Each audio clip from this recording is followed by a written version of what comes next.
Steiner is not one to shy away from having an opinion, and he's also got one about Lewis Hamilton. He thinks that Hamilton should just accept the fact that Mercedes are not doing that well at the moment, and actually just get on with it. He says your team cannot always just win.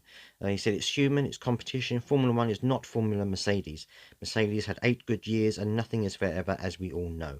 Being surprised or not accepting that you go backwards is something I find very strange.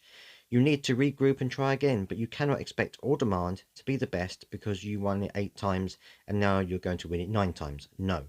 And the same as for Lewis. You spent 8 years the best of one of the best cars and you won championships. You cannot always win, and you lost the championship once in your teammate as well in that time. Never forget that one. Your team cannot always win.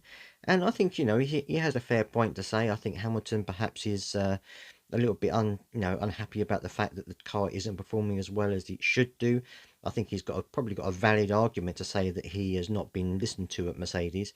Whether his opinions would actually made any difference or not, I don't know. But I think he obviously has a valid point in the fact that he wasn't listened to at Mercedes the last season.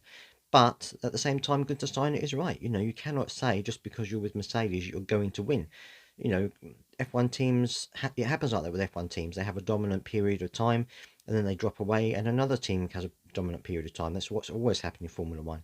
And yeah, you get some big teams who have more of those spells than other teams, but it still happens. And I think that there is a bit of an element to that he has to just accept the fact that he isn't always going to win. But how that affects him long term, we'll have to wait and see. But I'd love to hear your thoughts down in the comments.